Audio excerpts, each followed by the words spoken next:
Hello everyone, myself Abhishek Sharma, Assistant Professor, Department of Mechanical Engineering, SLBS Engineering College.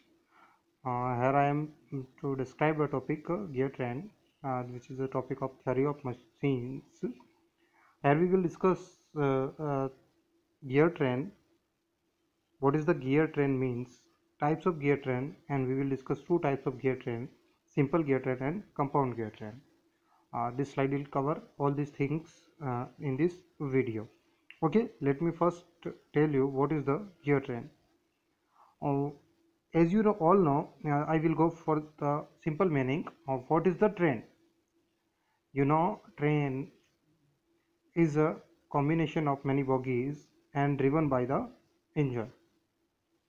The same thing if happen in the gears, that is known as the gear trains. The many bogies are there and the engine who is pulling all these bogies. Same thing will be happen in a gear train. There will be a driver gear connecting with another gears and driving all these gears to transfer the necessary motion from one point to the other point, or I will say from the driver shaft to the driven shaft. I think it's clear what is the gear train means. Gear train means the transfer of the motion from one end to another end, or from one gear to the another gear, the driver gear to driven gear. Motion of transfer from driver gear to driven gear. For this purpose, we use many kind of gear trains. There are simple gear train, compound gear train, reverted gear train, and epicyclic gear train, compound epicyclic gear train. We will discuss all these gear trains one by one in this with this video and the further videos. So first thing, gear that will used for on the driver shaft is known as driver gear. Means where the power source is there. Actually, the motion which we are planning to transfer from one point to another point will initiate at that same point at that same shaft, that is known as driver shaft, and the gear that mounted on that shaft is known as the driver gear. And this is the same like the engine of the train who will run all the remaining gears, and that is known as driver gear. The gears which are connected to driver gear but not the actual driven gears are known as intermediate gears. These are known as intermediate gears. I think it is also clear for you. The gears which are connected to the driver gear but not the driven gear, not the final point where we are planning to transfer the motion, then the gear which are connected between these driver and driven gear are known as intermediate gears. Okay, this is I think you all will get what is the gear train. When two or more gears are made to mesh in each other to transmit power from one shaft to another shaft, or such combination of gears are called gear train or toothed wheels. I think you got the point. We are what the definition is saying: transfer of motion from one point to another point or from one shaft to another shaft using various gears is known as gear train. Okay, what is the nature of train? Let me discuss it. According to velocity required, the velocity ratio, according to we decide the nature of train according to the velocity ratio and according to the position of shafts, the relative position of the axis of shafts. That is also a parameter to define the nature of these trains. One another parameter is the type of gear we are using. The gear train may consist of spur gear or bevel gear also. We know spur gear in which the teeth interacts on same axis, while in bevel gear the teeth interacts on an once again. In case of bevel gear, both shaft are on perpendicular positions. For the bevel gear and for the spur gear, we know the axis is the same axis. Okay, that we will discuss in another chapter where we will discuss the gears. Now we have to discuss types of gear trains. There are 4 types, as I have told you already. These are simple gear train, compound gear train, pivoted gear train, and epicyclic gear train. There is also one type of epicyclic gear train, that is also known as compound epicyclic gear train, and also known as Sun and Planet gear train, that is used as also a gear train. Okay, first we will discuss the simple gear train. What is the simple gear train? This is the simplest form of the gear train, in which we will discuss. There the gears are mounted on the shafts, means on each shaft there is only a one gear. First thing that we have to note, on the each shaft we have only the one gear, as shown in the diagram. There are a driver gear on the driver shaft and the follower or driven gear on the driven shaft.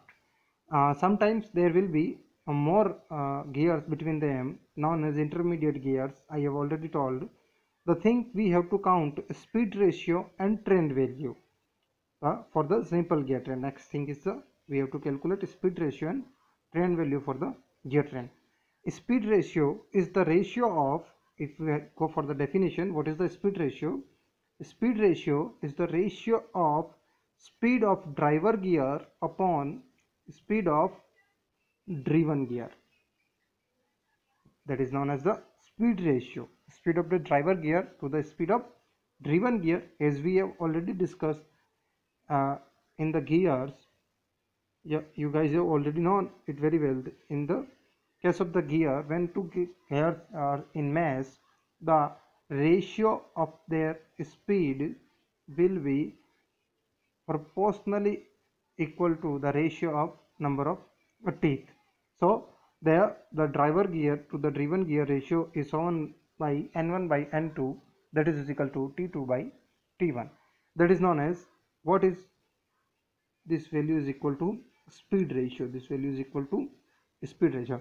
The next thing we have to calculate the train value.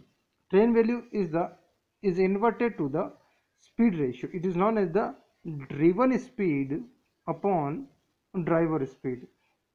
It is known as driven speed upon driver speed. Speed of driven upon speed of driver. So the value will be T1 by T2, because it is N2 by N1. We will know that speed is inversely proportional to the number of teeth in case of gears. Okay, next we will go for the simple gear train, having more than one intermediate gear in it. Okay, so there are 3 gears you can see. First is the driver gear, and the third is the driven or follower gear. The gear which is just used to transfer the motion from one point to another point, that is known as intermediate gear. I already tell you. So the intermediate gear are used when the distance between both driver and driven shaft is, there are a distance between both driver and driven gear. The shafts are not so close that the individual gears can transfer the motion. In that case we use the intermediate gears. So here we have 3 gears in the picture. So what will be the speed ratio? So first we will calculate the speed between 1 and 2. That will be N1 by N2, that is equal to T1 by T2. For the combination 2 and 3, N2 by N3, that will be equal to T2 by T3. I am calculating the speed ratio. So what is the actual driver speed N1 and the final driven N3? So the speed ratio, that will be N1 by N3, that is equal to, I can write this in this form, N1 into n2 upon n2 upon n3. We have the values for these individuals, so we can put these values and we can find n1 by n3, that is equal to t1 by t2 into t2 by t3. So the final value will be t1 by t3. The same thing we are discussing as follows. So here is the speed ratio for the simple gear train: speed of driver upon speed of driven, number of teeth on driver upon number of teeth on driver. So, and for the train value, the value will be reciprocal, as I already told you. So here further we will go. So we have to know the direction, that also depends on number of intermediate gears. In which direction the driver will run, it depends on the number of intermediate gear. If the number of intermediate gears are even number, I mean to say 2, 4, 6, 8, then the direction of the driver and driven will be in opposite direction. What my point? When the intermediate gears are, no, I am not telling you the total number of gears, that also even. So intermediate gears, if intermediate gears are more than are even 2, 4, 6, 8, then the direction the driver and driven will be opposite.